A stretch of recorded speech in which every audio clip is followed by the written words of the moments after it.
and welcome to the International Compliance Association video on financial crime prevention. Here we have with us Miss Dione Schick. Dione, how are you doing? Yeah, good, Robin, thanks. How are you doing? Very well, thank you, very well. What exactly is financial crime? Yeah, sure, Robin. There's no single universal definition of financial crime. The term's often used interchangeably with white-collar crime, or corporate crime, or occupational crime, and sometimes economic crime. White-collar crime is where there's some level of respectability in the crime, someone typically in a high-profile position within an organisation. Corporate crime is crime that's committed by an organisation. Occupational crime is a crime committed by a person in the course of their job or the course of their occupation.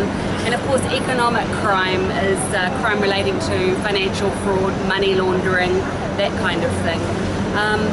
As I mentioned, there's no single universal definition, and it's often brought in from a number of laws and regulations around the world that make reference to financial crime. What topics typically fall under financial crime? Yeah, well, financial crime can involve any offence that includes fraud or dishonesty crimes, corruption, terrorist financing, money laundering, insider dealing or market abuse. And some examples of fraud crimes might be intellectual property fraud, insurance fraud, corporate fraud, or banking fraud or securities fraud.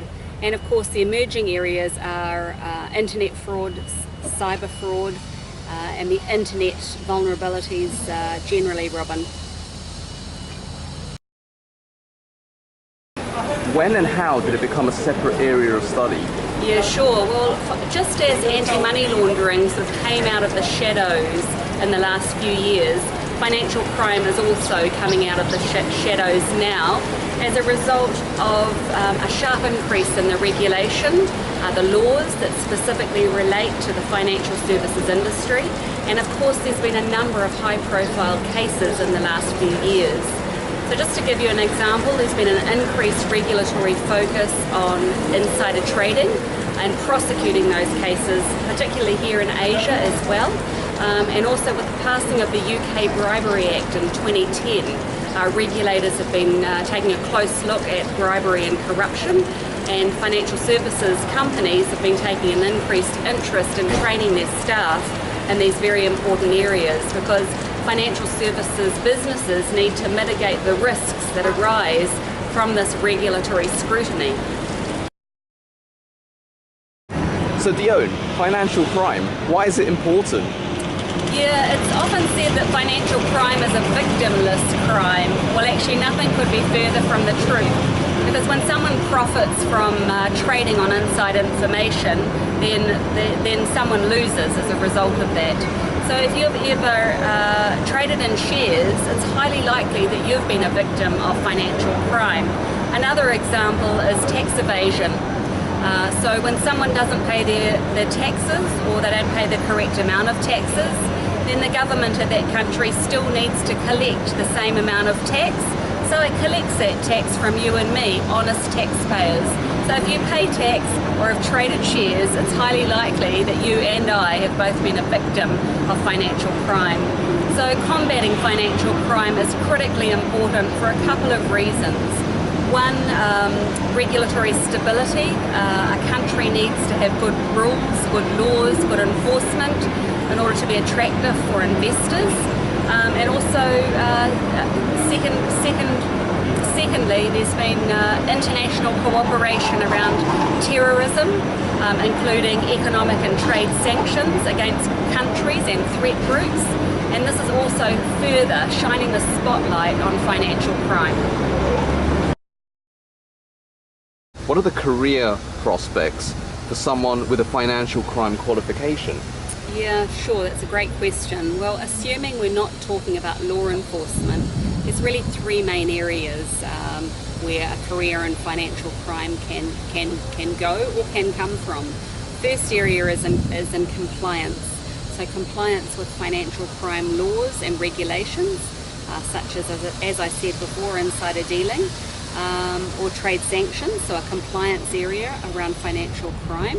The second area is from an investigations angle.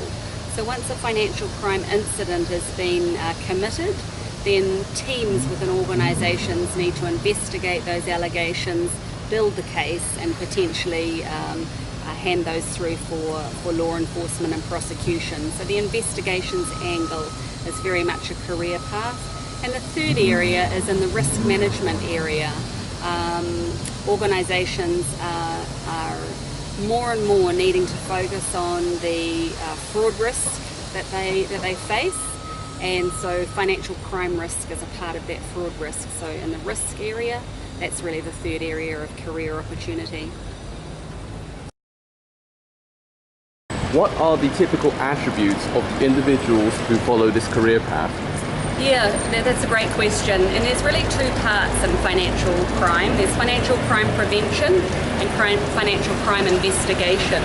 So there might be sort of four key areas. You need to be part lawyer. You need to have the ability to analyse and understand complex pieces of legislation and write policies and procedures around that. So you need to have a legal mind. You need to be a bit of a forensic accountant, analytical, with attention to detail, meticulous, and with a healthy dose of professional scepticism. The third area is entrepreneur, creative, willing to push boundaries and ask the questions, challenge the status quo, and of course investigator, where you need to be tenacious, you need to be thorough, you need to be calm under pressure, and you need to be collaborative as well. And last but not least, what do you see as the future for financial crime? Okay, yeah, well the future for financial crime prevention and financial crime compliance, it's certainly a growth area. So there's an absolute increase in the incidence of crime, particularly the new and evolving cyber crime and cyber threats, all the internet-based security issues, along with increased regulatory scrutiny, rising expectations of the public against some of this financial crime and misbehaviour. It certainly makes the area a challenging and rewarding career.